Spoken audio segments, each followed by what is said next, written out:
Hey, what's up? It is October 12th, and I thought I would do an update because I've made some changes to the bird feeders over here at the Nordman cottage, and I wanted to update anyone who cares. Boy, that blue jay is like far away, but boy, they are so loud. Anyway, and by the way, now that I'm offering peanuts, I do see blue jays occasionally, which is I don't know how I feel about that. But so first thing, the Niger finch magnet works like a charm. I just chased away 3 finches. There are finches here all the damn time. So as long as I think I've mentioned that one is not. I don't think I'm going to do that long term. But as long as I've got a bag of Niger feed that's huge, I'm going to put it out there. So it'll probably last through the winter.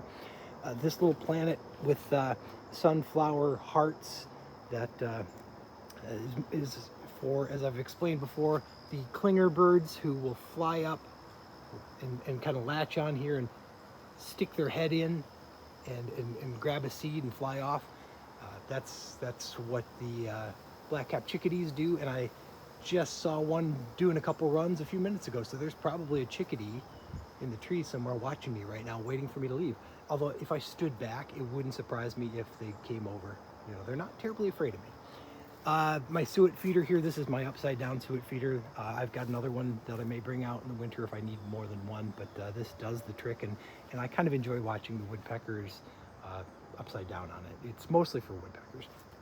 Here's a change. I did bring out the platform feeder because of the cardinals. I put peanuts in here, and I've seen chickadees and cardinals and a mourning dove today actually fly up and grab a peanut, and so that worked like a charm because I wanted to take care of my cardinals. My cardinals and my chickadees and my nuthatches are really and my titmice. Those four, that's all I want to see. And so basically I've set things up to do just that. And so this setup as it is right now, I basically get chickadees, nuthatches, titmice, woodpeckers, cardinals, and the goldfinches. So that's what that is. That 5, 6 different types of birds.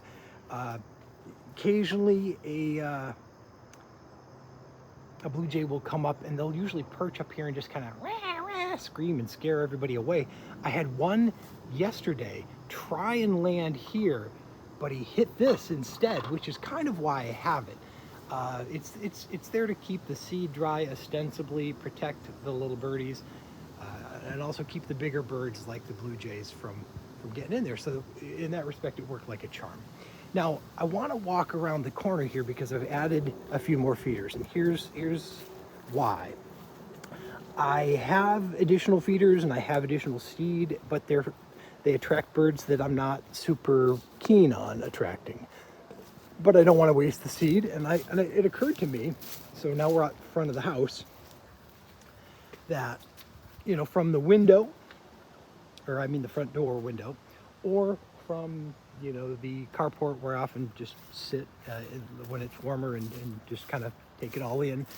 It occurred to me that it might be nice to have a couple feeders hanging from the trees here, because birds do hang out in these trees. You can see some nests if you look around. So this is definitely, I put these up like a couple hours ago, and it doesn't appear that anybody's discovered them yet. I don't see any seed hulls at all, not a single one. So it'll take the birds a while probably to discover these, but I don't know, I just thought it might be fun. The squirrels won't bother this one because it's safflower seed, which they don't care about. The squirrels might try and get into this one, but they would have to be one of the tiny squirrels because it's one of these that's weighted. In fact, actually the whole branch is weighted. But this has got stuff in it that they'll actually want. Whether they can get to it, I guess we'll find out. But since it's not my main feeder complex, like around back, I kind of don't care what happens with these. I just don't want to waste the feeders and the seed, and I figure, you know, maybe I can get a little bird action up front too, because it isn't just that I want to be able to see them out my window, but I also kind of like when I hear all the birds in the house. And so if I'm attracting, you know, my bird feeders attract all the birds to the yard, basically, is I think a joke someone else made, and I think it was probably Teresa. memory serves. But anyway, I just thought I would try these out and see what it's like to maybe put a couple feeders. I might put a suet feeder out here too. I've got one more little feeder, little cage thing that I suppose I could put out too, just for shits and giggles and shiggles. But anyway, that's what's going on with the feeders, and I just thought I would kind of share because you know it's getting to be fall, as you can see, and you know, leaves are falling, and so it's going to be a little bit more important to feed the birds, you know, in the winter than it is right now. Right now, I'm basically providing them treats, but in the winter, it's a little bit more important. So that's what's going on. Hope you're doing well, and all that. Bye.